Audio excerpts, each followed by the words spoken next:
വാര്യർ വീണ്ടും രംഗത്തെത്തിയിട്ടുണ്ട്. വാര്യറുടെ ചൊറിച്ചിൽ അങ്ങനെ തീരില്ല എന്ന് നമുക്കറിയാലോ. കാരണം BJP വളരുന്ന പാർട്ടിയാണ്, വളർന്നുകൊണ്ടിരിക്കുന്ന പാർട്ടിയാണ്.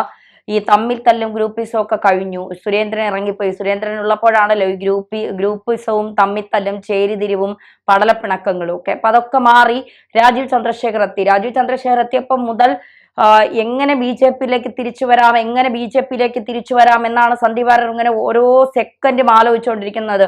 അതിനുവേണ്ടി രാജീവ് ചന്ദ്രശേഖർ അധ്യക്ഷനായത് മുതൽ ഈ FBകൾ വാര്യർ ഇടുന്ന പോസ്റ്റ് നോക്കിയാൽ തന്നെ നമുക്ക് മനസ്സിലാവും വാര്യരുടെ ഒരു വല്ലാത്ത ഒരു ബുദ്ധിമുട്ട്. ഇപ്പൊ കയ്യാളപ്പുറത്തിരിക്കുന്ന തേങ്ങ പോലെയാണ് വാര്യർ. അങ്ങോട്ട് പോണോ ഇങ്ങോട്ട് പോണോ എന്നറിയാൻ പറ്റില്ല. ഇങ്ങോട്ട് വന്നാൽ ചാണക വെള്ളം മുക്കി അടിക്കുമെന്നാണ് ഇവിടെ സംഘപരിവാർ ആളുകൾ പറയുന്നത്. ഇങ്ങനെ ഒരാള് പോയിട്ട് തിരിച്ചു വരണ്ടെന്ന്. അങ്ങോട്ട് പോയപ്പോ കോൺഗ്രസിലേക്ക് പോയപ്പോ ഇപ്പോ കേരളത്തിനെ മുഖ്യമന്ത്രിയാക്കും സുധാകരനും സതീശനും കൂടെ എന്ന് വിചാരിച്ചാണ് ഓടിച്ചെന്ന് കയറിയത്. പക്ഷേ മുഖ്യമന്ത്രിയല്ല, ഒരു ചുക്കു ആക്കിയില്ല എന്നുള്ളതാണ് വാസ്തവം. എന്തായാലും വാര്യരുടെ അവസ്ഥ ഒരു പരമ കഷ്ടം തന്നെയാണ്. അത് പറയാതിരിക്കാൻ കഴിയില്ല എന്നുള്ളതാണ്. കാരണം എന്ത് ചെയ്യണമെന്നറിയാതെ ഈ കടിച്ചതുമില്ല പിടിച്ചതുമില്ല എന്ന് പറയുന്ന ഒരു അവസ്ഥയുണ്ടല്ലോ, അത് അനുഭവിച്ചു തന്നെ അറിയണം. ആർക്കെങ്കിലും ആ അവസ്ഥയെക്കുറിച്ച് അറിയണമെങ്കിൽ വാര്യരെ ഫോൺ വിളിച്ചെന്ന് ചോദിച്ചാൽ മതി, വാര്യർ പറഞ്ഞുതരും. നേരത്തെ രാജീവ് ചന്ദ്രശേഖർ BJP അധ്യക്ഷനായപ്പോ വാര്യർ പറഞ്ഞത് BJPയെ രാജീവ് ചന്ദ്രശേഖർ വിലക്കെടുത്തോട്ടെ, അതിന് നിങ്ങൾക്കെന്താ? വിലക്കെടുത്താൽ അത് BJPയുടെ കാര്യം. അത് BJPക്ക് അണികളുണ്ട്, BJPക്ക് നേതാക്കന്മാരുണ്ട്, BJP നയിക്കാൻ ആളുകളുണ്ട്, സാധാരണ പ്രവർത്തകരുണ്ട്, ജീവൻ പോലും കളഞ്ഞുകൊണ്ട് BJPയെ സ്നേഹിക്കുന്ന സാധാരണ പ്രവർത്തകരുണ്ട്. അവര് നോക്കിക്കോളും. രാജീവ് ചന്ദ്രശേഖർ വിലക്കെടുത്തെങ്കിലോ വിലക്കെടുക്കാതെ ഇരിക്കുന്നെങ്കിലോ അല്ലെങ്കിൽ BJP രാജീവ് ചന്ദ്രശേഖർക്ക് വിറ്റെങ്കിലോ ഒക്കെ അതൊക്കെ ഇനി രാജീവ് ചന്ദ്രശേഖരെ BJP വിലക്കെടുത്തെങ്കിലോ ഒക്കെ അത് BJP നോക്കിക്കോളും. അത് നിങ്ങളുടെ കാര്യമല്ല. നിങ്ങൾ കോൺഗ്രസിനെ എങ്ങനെ വളർത്തുക, ലീഗിനെ എങ്ങനെ പരിപോഷിപ്പിക്കുക, എങ്ങനെ പൊന്നാനിയിലും അല്ലെങ്കിൽ മറ്റിടങ്ങളിലൊക്കെ പോയി ലീഗിനെ പരിപോഷിപ്പിക്കാനും സന്തോഷിപ്പിക്കാനുമുള്ള കാര്യങ്ങൾ ചെയ്യുക. അല്ലാതെ ഈ 24 മണിക്കൂറും BJPയെ വളർത്താനായി കോൺഗ്രസിൽ ഇരുന്നു കൊണ്ട് പഠിച്ച പണി 18 കാണിക്കരുത്. അത് ഒരു എന്താ പറയുക, നമ്മളെ പിതൃശൂന്യത എന്നൊക്കെ പറയും. BJPയിൽ ഇരുന്നുകൊണ്ട് നിങ്ങൾ കോൺഗ്രസിനെ വളർത്തിയെങ്കിൽ കോൺഗ്രസിലിരുന്നുകൊണ്ട് BJP വളർത്താൻ ശ്രമിക്കരുത്. പ്രത്യേകിച്ച് വാര്യരുടെ സാമീപ്യം BJPക്കാർക്ക് ഒട്ടുമേ വേണ്ട എന്നാണ് അവർ പറയുന്നത്.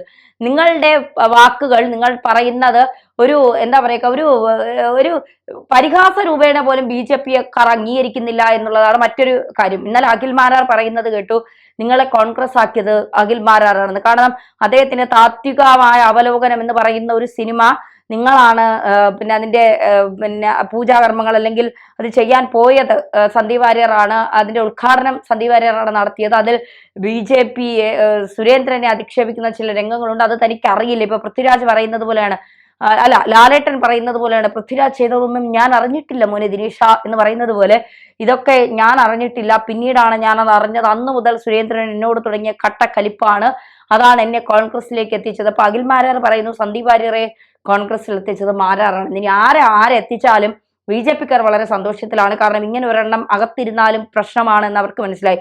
എന്തായാലും വാര്യരുടെ പുതിയ എന്താ പറയുക ചൊറിച്ചിൽ വന്നിട്ടുണ്ട്. സന്ദീപ് വാര്യർ പറയുന്നത് ഇങ്ങനെയാണ്: ഞാൻ മനസ്സിലാക്കിയിടത്തോളം എമ്പുരാൻ സിനിമ ഒരു കച്ചവട സിനിമ മാത്രമാണ്. വലിയ കലാമൂല്യമൊന്നും ആ സിനിമയിൽ ഇല്ല. അത്തരം എത്രയോ സിനിമകൾ ഇറങ്ങിപ്പോകുന്നു. കേന്ദ്ര സർക്കാരിന്റെ നയങ്ങളെ വിമർശിക്കുന്ന സിനിമകൾ തമിഴിലും ഇറങ്ങിയിട്ടുണ്ട്. എന്നാൽ ഇതുപോലെ അസഹിഷ്ണുത മറ്റൊരു സിനിമയ്ക്ക് നേരെയും ഉണ്ടായിട്ടില്ല. തമിഴ് തെലുങ്ക് സിനിമകളെ സാമ്പത്തിക വലിപ്പം കൊണ്ട് വെല്ലുവിളിക്കുന്നു എന്നത് മാത്രമാണ് ആ സിനിമയുടെ പ്രത്യേകത. മുരളി ഗോപിയും പൃഥ്വിരാജും തങ്ങൾക്ക് തോന്നുന്ന ഒരു സിനിമ എടുത്തു വച്ചു. അത് ആവശ്യമുള്ളവർ കാണട്ടെ, ആവശ്യമില്ലാത്തവർ കാണാതിരിക്കട്ടെ. രാഷ്ട്രീയമായി വിമർശിക്കേണ്ടവർ രാഷ്ട്രീയമായി വിമർശിക്കട്ടെ. അതിനപ്പുറം സിനിമയെ ഭീഷണിപ്പെടുത്തി വീണ്ടും എഡിറ്റ് ചെയ്യിപ്പിക്കുന്നതൊക്കെ ഒന്നാം തരം ഫാസിസമാണ്. ബഹിഷ്കരണ ആഹ്വാനവും ജനാധിപത്യത്തിന് യോജിച്ച ശൈലിയുമല്ല. നേരത്തെ എമ്പുരാൻ കാണില്ല എന്നും ഇത്തരത്തിലുള്ള സിനിമാ നിർമ്മാണത്തിൽ താൻ നിരാശനാണെന്നും BJP സംസ്ഥാന അധ്യക്ഷൻ രാജീവ് ചന്ദ്രശേഖർ പറഞ്ഞിരുന്നു. ഫേസ്ബുക്കിലൂടെയാണ് രാജീവ് ചന്ദ്രശേഖർ നിലപാട് വ്യക്തമാക്കിയത്. സത്യം വളച്ചൊടിച്ച് ഒരു കഥ കെട്ടിപ്പടുക്കുവാൻ ശ്രമിക്കുന്ന ഏതൊരു സിനിമയും പരാജയപ്പെടുക തന്നെ ചെയ്യുമെന്നും BJP സംസ്ഥാന അധ്യക്ഷൻ രാജീവ് ചന്ദ്രശേഖർ വ്യക്തമാക്കിയിരുന്നു. ലൂസിഫർ ഇഷ്ടപ്പെട്ടിരുന്നുവെന്നും അതിന്റെ തുടർച്ചയാണെന്ന് കേട്ടപ്പോൾ എമ്പുരാൻ കാണണമെന്ന് താൻ പറഞ്ഞിരുന്നതായും രാജീവ് ചന്ദ്രശേഖർ വ്യക്തമാക്കിയിട്ടുണ്ട്. മോഹൻലാൽ ആരാധകരെയും മറ്റു പ്രേക്ഷകരെയും അസ്വസ്ഥരാക്കുന്ന വിഷയങ്ങൾ സിനിമയിലുണ്ടെന്ന് തനിക്ക് മനസ്സിലായി ഒരു സിനിമയെ ഒരു സിനിമയായി കാണണം, അതിനെ ചരിത്രമായി കാണാൻ കഴിയില്ല. സത്യം വളച്ചൊടിച്ച് ഒരു കഥ കെട്ടിപ്പടുക്കാൻ ശ്രമിക്കുന്ന ഏതൊരു സിനിമയും പരാജയപ്പെടുക തന്നെ ചെയ്യുമെന്നും പോസ്റ്റിൽ പറയുന്നുണ്ട്. എന്തായാലും ഈ എമ്പുരാൻ സിനിമയുമായി ബന്ധപ്പെട്ടാണ് സന്ദീപ് വാര്യർ ഇന്നലെ അദ്ദേഹം ഇപ്പോ സിനിമ വിജയിക്കുമെന്ന് ഉറപ്പായി എന്ന് പറഞ്ഞുകൊണ്ട് രംഗത്തെത്തി. ഇപ്പോ നമ്മള് മറ്റൊരു സിനിമ ഇപ്പൊ കേന്ദ്രം ഇതിൽ ഇടപെടൽ നടത്തുന്നുണ്ടോ? കേന്ദ്രം ഇതൊക്കെ നിസാരമായി തള്ളിക്കളയുന്ന കാര്യമാണ്. ഇവിടുത്തെ സാധാരണ അണികൾക്കാണ് ഇതിൽ വല്ലാത്തൊരു പ്രശ്നം. കാരണം സ്വാഭാവികമായും ഇന്ത്യ ഭരിക്കുന്ന ഒരു പ്രധാനമന്ത്രി, ഏത് പാർട്ടിയോ ആകട്ടെ, ആ പ്രധാനമന്ത്രിക്കെതിരെ ഒരു എന്താ പറയുക, ഒരു വല്ലാത്ത രീതിയിലുള്ള ഒരു സന്ദേശം പ്രചരിപ്പിക്കുക എന്ന് പറയുമ്പോൾ ഇന്ത്യൻ പ്രധാനമന്ത്രി BJP-കാരനോ കോൺഗ്രസ്സുകാരനോ CPM നമുക്ക് പറയാം, അത് ഒരിക്കലും ഉണ്ടാകാത്ത കാര്യമാണ്. എങ്കിലും CPM-കാരനോ ആകട്ടെ, അതാരായാലും ഇന്ത്യയെ നയിക്കുന്ന ഒരു നേതാവാണ്. ആ നേതാവിനെതിരെ ഇല്ലാത്ത കാര്യങ്ങൾ കുറെ ആളുകളെ സുഖിപ്പിക്കാൻ അല്ലെങ്കിൽ കുറെ ആളുകളിൽ നിന്ന് ഫണ്ട് വാങ്ങി എന്നൊക്കെ പല ആരോപണങ്ങൾ വരുന്നു. അതൊന്നും അന്വേഷിക്കേണ്ടത് കേന്ദ്രമാണ്, മാധ്യമങ്ങളല്ല. അപ്പോ അത്തരം കാര്യങ്ങളിൽ അന്വേഷണം നടത്തി ആ സിനിമയിലെ പ്രമേയം എന്താണ്, എന്തുദ്ദേശിച്ചാണ് പൃഥ്വിരാജ് ആ സിനിമ എടുത്തു വച്ചത്, മോഹൻലാലിനെ വരെ പൃഥ്വിരാജ് ചതിച്ചോ, മോഹൻലാലിനെ വരെ പറഞ്ഞു പറ്റിച്ചോ തുടങ്ങിയ കാര്യങ്ങളൊക്കെ അത് അന്വേഷിക്കേണ്ട ഏജൻസികൾ അന്വേഷിക്കേണ്ടതാണ്. അതിന്റെ എഡിറ്റ് വരുന്നു, 17 കട്ട് അതിന് വരുന്നു. ആ 17 കട്ട് 8ന്റെ പണിയാണ് രാജുവിന് നൽകിയതെന്നാണ് പറയുന്നത്. ഇപ്പൊ ആളറിഞ്ഞു കളിക്കടാ എന്നൊക്കെ സുപ്രിയ പറയുന്നുണ്ട്.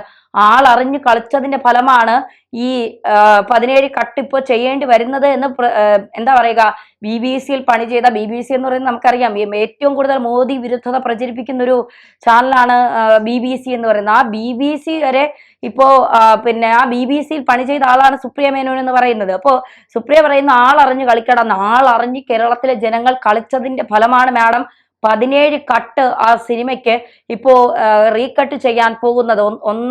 20 സെക്കൻഡ് എങ്ങാണ്ടാണ് ആദ്യത്തെ കട്ട് എന്ന് പറയുന്നത്. പിന്നീട് ചില ഭാഗങ്ങൾ BGM ഇടുന്നു, ചില സൗണ്ടുകൾ ഇല്ലാതാക്കുന്നു, ചില വർത്തമാനങ്ങൾ ഇല്ലാതാക്കുന്നു, ചില കാര്യങ്ങളിൽ എന്താ പറയുക കൃത്യമായ തീരുമാനങ്ങൾ ഉണ്ടാകുന്നു. എന്തായാലും കേന്ദ്രത്തിന് ഇതിനൊന്നും സമയമുണ്ടെന്ന് എനിക്കറിയില്ല. കാരണം മോദി സർക്കാരിന് ജനങ്ങളുടെ വികസന കാര്യത്തിലും ഇന്ത്യയുടെ വികസന കാര്യത്തിലും ഇന്ത്യ പ്രതിരോധ മേഖലയിലാണെങ്കിലും ഒക്കെ ഒരുപാട് മാറിക്കൊണ്ടിരിക്കുന്ന ഒരു കാലഘട്ടമാണ്. അപ്പൊ അതിലൊക്കെ സംവദിക്കാനും അതിലൊക്കെ തീരുമാനങ്ങൾ എടുക്കാനുമാണ് അദ്ദേഹത്തിന് സമയം.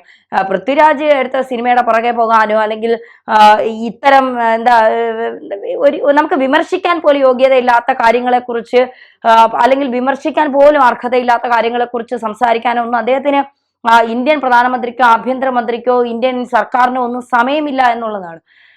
വിമർശിക്കേണ്ടവർ വിമർശിക്കും, പക്ഷെ ഇല്ലാത്ത കാര്യങ്ങൾ പറഞ്ഞ് പ്രചരിപ്പിക്കുമ്പോഴാണ് അവിടെ ആളുകളുടെ ഇടപെടലുകൾ ഉണ്ടാകുന്നത് എന്ന് പറഞ്ഞുകൊണ്ട് ഏതെങ്കിലും തിയേറ്ററിന്റെ മുന്നിൽ ചെന്ന് നിന്ന് ഏതെങ്കിലും സംഘപരിവാർ ഈ സിനിമയെ കത്തിക്കണം, ഈ സിനിമയ്ക്ക് എന്തോ പ്രതിഷേധം സംഘടിപ്പിക്കണം, ഈ സിനിമയെ പ്രദർശനം നിർത്തിവെക്കണം എന്നൊന്നും പറഞ്ഞതായിട്ടൊന്നും ഒരിടവും വന്നതായിട്ട് കണ്ടിട്ടില്ല.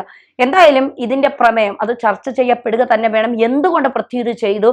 പൃഥ്വിരാജ് അറിയാതെ മോഹൻലാൽ ചതിക്കപ്പെട്ടോ അല്ലെങ്കിൽ പൃഥ്വിരാജ് അറിഞ്ഞുകൊണ്ട് മോഹൻലാലിനെ ചതിച്ചോ?